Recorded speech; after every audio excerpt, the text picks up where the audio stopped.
As the sun dipped below the horizon, painting the sky in shades of deep crimson and purple, I found myself standing on the precipice of an entirely new reality. My name is Briar, and until this year, life had been a seamless progression of comfort and routine. But everything changed with one phone call. One moment, I was a daughter in a home full of warmth and certainty, and the next, I was a stranger in a place that once felt like home. We were forced to leave everything behind, the familiar sounds, the sights, even the house itself, and return to a world I barely remembered. A rural town, an old house, and a grandfather I hadn't seen in years. As I crossed the threshold of that dilapidated dwelling, the air thick with the scent of damp wood and forgotten memories, I couldn't shake the feeling that I was stepping into something far darker than I ever expected. My moniker is Briar. I recently reached the age of 18 this year, and I reside with my parents in an expansive dwelling in California. My family is affluent. We never have to fret about sustenance and finances. My pater is a real estate broker, a man with a weathered countenance but brimming with bravery, and my mater is a tender, benevolent educator who perpetually tends to the family. Our existence appeared to be proceeding serenely in that snug abode until one day, everything abruptly altered. It was a dismal afternoon. Somber clouds congregated densely, as if presaging something ominous. Mater and I were in the kitchen readying supper together as customary, awaiting my pater's return after a protracted day of labor. The kitchen was inviting at that moment. The scent of my mater's broth was wafting, rendering the ambience more soothing amidst the frigid gust outside. But that atmosphere was swiftly disrupted when the telephone unexpectedly jangled. It was my pater ringing. I remained motionless as my mater answered the telephone, and in merely a few brief minutes, everything transformed entirely. My pater's voice was quavering, wholly disparate from his typical assurance. He divulged that his enterprise had become insolvent, that he was devoid of funds to upkeep, and that he was compelled to vend the residence to settle the indebtedness. Those utterances were akin to a lightning strike that jolted my mater and me.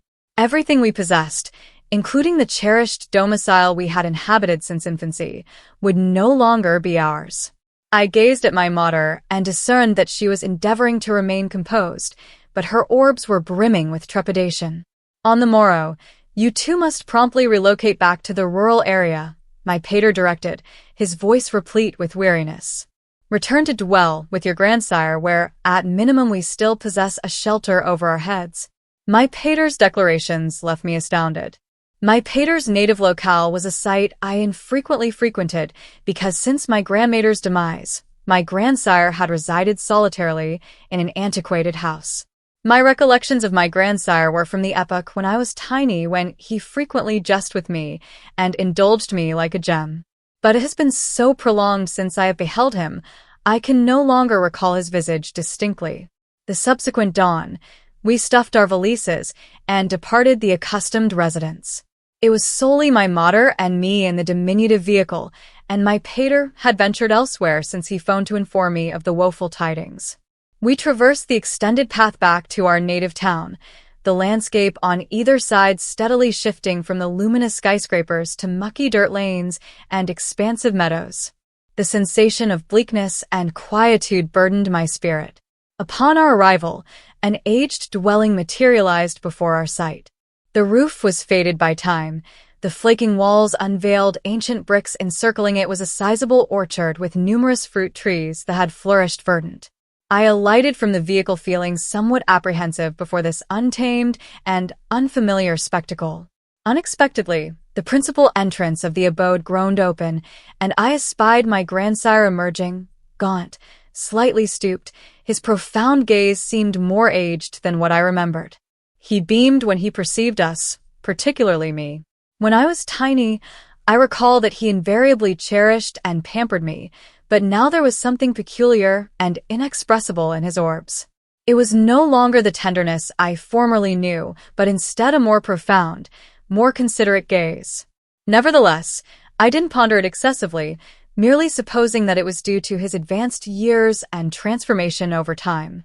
We saluted my grandsire, and he eagerly ushered us into the residence. Within the dwelling, everything was antiquated, the furnishings were modest, but he had readied everything.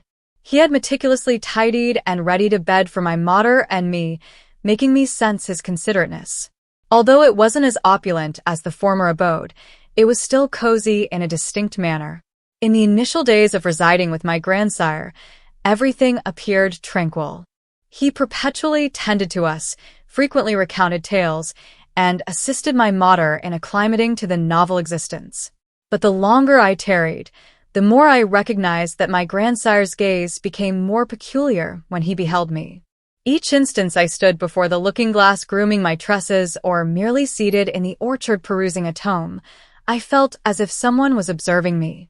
Every time I turned around, I frequently caught my grandsire's gaze, but rather than the warmth of yore, it was an enigmatic stare. I was uncertain if it was due to my donning slightly cool garments that he bestowed those glances.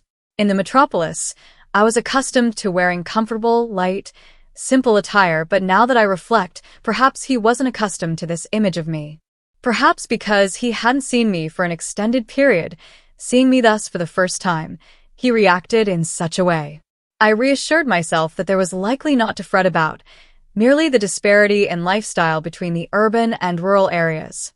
Then one day, it was a hushed midday. My mater was absent. She had ventured to town in the morn. Only my grandsire and I were at the homestead. I reposed on the aged settee in the parlor. The seat had paled over the years, but was still exceedingly comfortable. In my grasp was the volume one had completed perusing a few days prior. Outside, feeble sunbeams filtered through the casement, illuminating a tiny nook of the chamber, rendering the space dreamlike and quiet. I was engrossed in reading, not heeding the slight sounds from behind until my grandsire abruptly entered the room. He clasped in his palm a platter of fruits that had been neatly paired. The apples, pears, and oranges were orderly arranged, appearing very alluring. He leisurely approached me, placed the platter of fruits on the table, and grinned, his tone warm. "You partake. I merely readied it. You must consume ample fruits for sound health." I lifted my head slightly, smiled, and responded, "Thank you, grandsire." Then I selected a slice of apple, took a light nibble, and reverted to the tome in my grasp, feeling appreciative of his minor solicitude. Grandsire was forever so heedful. Every gesture of care was very meticulous. Nevertheless, I couldn't help but notice that he had settled on the opposing chair, his orbs fastened on me. Initially, I presumed he merely desired to sit and rest, but then the prolonged hush made me feel discomfited. He sat there uttering naught, merely gazing at me, even though I attempted to disregard it, concentrating on the book. That gaze seemed to scorch the space between us. After a spell, he articulated softly, disrupting the silence. "You've truly matured. Just the other day I was cradling you, and now you've become such a comely maiden." I elevated my visage to regard him, feigning a smile. "Indeed, time gallops swiftly, grandsire," I murmured, sensing my cheek commence to flush. His orbs scrutinized me differently, not akin to the gaze of the grandsire I recalled from my childhood. It was no longer balmy and tender, but something ineffable, stirring discomfort within me. He persisted, his voice hushed as if in contemplation. "With each passing year, your pulchritude amplifies. Those eyes, that visage, all mirror your mater's youthful beauty, yet you possess an unparalleled allure." I smiled faintly, attempting to conceal the embarrassment surging in my bosom. "You praise me excessively." "I'm merely ordinary," I stated, my eyes still affixed to the tome, striving to appear serene, but internally I felt disconcerted by his encomiums, which left me bewildered and uncertain of an apt response. He carried on as if eager to prolong the discourse. "I recall toting you around the orchard. Do you reminisce when you were a tiny lass prattling to me about sundries, and now, in just a few annums, you've blossomed into such a pulchritudinous damsel with an elegant silhouette?" I smiled lightly, my heart brimming with awkwardness. Indeed, I recall those were joyous times. He forever indulged me. He gazed at me, his orbs unwavering. "You're not solely comely, but also exceedingly captivating." The lads must surely be smitten. I merely covet someone worthy to cherish you. I felt abashed, lowering my gaze, my palms trembling as I leafed through the pages, though I wasn't genuinely absorbing any text. His utterances left me uncertain of a suitable rejoinder. You're still youthful. It's premature to ponder such matters, I whispered, endeavoring to preserve my composure. Grandsire smiled, regarded me for an instant, then rose. True, you're correct. I shall peruse. I'll retreat to the orchard momentarily. With that, he departed the chamber, leaving me seated, relieved the dialogue had ceased. I exhaled a sigh of respite, feeling as if an intangible weight had been alleviated. Upon his exit, I dared to lift my gaze and survey the room. All was tranquil anew, yet an inexplicable sentiment lingered in my heart. The volume in my grasp seemed devoid of significance, as my mind was no longer engrossed in each line but dominated by my grandsire's gaze and expressions. Those compliments, though gentle, harbored something that rendered me incapable of cessation from contemplation. Following that colloquy, all grew even more arduous to depict. My grandsire's gaze was no longer the warm regard I once knew. There was an intangible element in his observation that impeded my complete ease as before. I attempted to overlook it, reassuring myself that I was merely overthinking, but truly, each instance he neared, I couldn't suppress the ascending anxiety and bewilderment. Then one morn, my mater had to venture out again. This time, she declared a necessity to aid my pater with crucial tasks in the metropolis, leaving me and my grandsire at the homestead. Upon hearing my mater's announcement, I couldn't suppress a sense of unease, though I was loath to acknowledge it. I began to discern something amiss with my grandsire. It wasn't solely his gaze anymore, but occasionally, he exhibited peculiar behaviors I couldn't comprehend. Post my mater's departure, the residence's ambience turned eerily hushed. Formerly, I'd still espy him seated in the parlor or orchard, casting me fleeting glances. But today, he seemed eager for proximity, and that closeness stirred disquiet. That day marked the third since my mater's absence. The afternoon elapsed peacefully, sunlight filtering through the orchard's arbors, casting scintillating spots upon the terrain. I, as per custom, had naught to engage in but recline beneath the fruiting trees, tome in hand. My grandsire's orchard was truly resplendent on such afternoons, with avians warbling distant, zephyrs gently rustling foliage. Yet today, that serenity merely amplified my nervousness, my psyche filled with apprehension concerning my grandsire. Engrossed in my volume, I strove to dismiss other thoughts when abruptly, a peculiar sound emerged from behind. It was subtle, like soft footfalls on supple turf. My heart hastened its pace. I gradually turned, and as anticipated, my grandsire approached. His strides were slow yet resolved, his orbs never straying from me. Trepidation swelled in my chest. I couldn't avert my gaze, though I yearned to arise and flee instantaneously. He advanced until mere steps separated us. I strove for calm, but tension was evident on my countenance. "Grandsire," I uttered, my voice quavering gently. He halted directly before me, fixing his gaze upon me with an expression I had never previously encountered. His tone was profound yet alien. "I fancy you, Zinnia." I was flabbergasted, my thoughts whirling. I couldn't credit what I had just heard. He persisted, his voice steady yet resolute. "In my existence, I have never beheld a maiden as lovely as you. You are flawless from your orbs to your complexion to your grin." I remained motionless, utterly bewildered, and uncertain of how to respond. My heart was racing, my entire frame frozen. I couldn't avert my gaze, yet neither could I articulate a syllable. Those phrases issuing from the mouth of the grandsire I once venerated were akin to an icy blade piercing my psyche. He stood there, his orbs unwavering, brimming with yearning, gazing at me. I could sense his respiration, the proximity, leaving me breathless. "You see," he proceeded, his voice overflowing with fervor, "you have matured into a comely young lady, and I cannot refrain from noticing that. I remained rooted, his orb steady, filled with desire, staring at me. I could feel his breath, the closeness taking my breath away. "You see," he continued, his voice full of passion, "you have grown up into a beautiful young lady, and I cannot help but notice that." I was still unable to utter a word. My soles were affixed to the earth. A cascade of tumultuous thoughts echoed through my mind, yet none were potent enough to extricate me from this predicament. I felt as though I were ensnared in an odd reverie where all was indistinct and alarming. Following an extended hush, I eventually managed to enunciate a few words. You shouldn't speak thus." Then he advanced even closer, to the point where I could perceive his respiration. My heart was pounding, and my feet were rooted to the ground. As he stood before me, his gaunt palm gradually ascended and grasped my hand.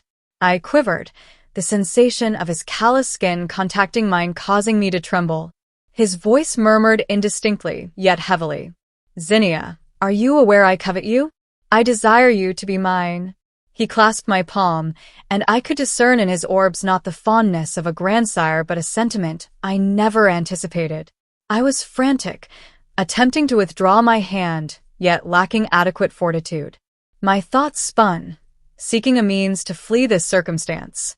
I voiced, my tone tremulous, yet determined. Grandsire, you ought not to act thus. I am your grandkin. I cannot."